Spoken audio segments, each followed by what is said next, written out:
জবাব দিতে পারছি না, তুই জবাব দিবি। ছেলেটা বলছে আমি জবাব দেব।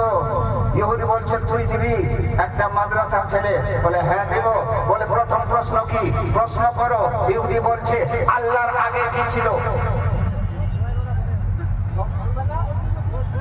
আপনারা শুনলেন তো? বলে আল্লাহ ওর আগে কি ছিল? ছেলেটা বলছে উত্তর দিচ্ছি, বলো জোরে বলে সুবহানাল্লাহ। ছেলেটা বলছে একটা কাজ করো, 10 থেকে নিচে গিনতি করো। ইহুদিটা গিনতি শুরু করেছে 10, 9, 8, 7, 6, 5, 4, 3, 2, 1।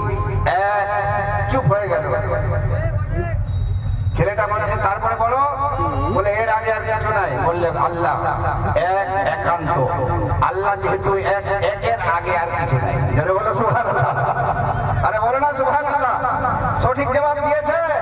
বলে আল্লাহ তোমাদের নামাজ আমল কেমন ভাবে দেখে, তোমার নামাজ কেমন করে দেখে, রোজা কেমন করে দেখে, কেমন করে দেখে তুই বলতে পারবি? ওই বাচ্চাটা বলে একটা কাজ করো, প্লেটের মধ্যে জল নিয়ে আসো। আনিল জল। বলছে একটু দেখো তো কি দেখা যায়। বলে ওখানে তো আমার চেহারা দেখা যায়।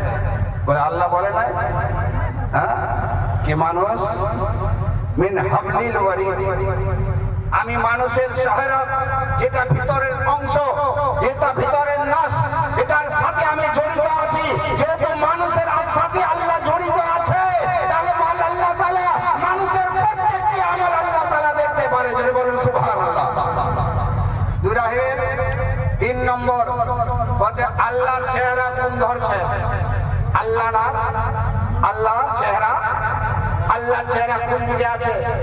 ছেলেটা বলছে এটা বলবো, আগে একটা মোমবাতি জ্বালাও। বলে সুবহানাল্লাহ। কি বলছে? একটা মোমবাতি জ্বালাও। মোমবাতি জ্বালানো হলো।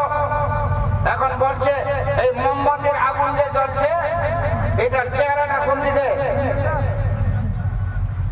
ইহুদি বলে এর চেহারা আছে, এ তো চারিদিকে আলো করে।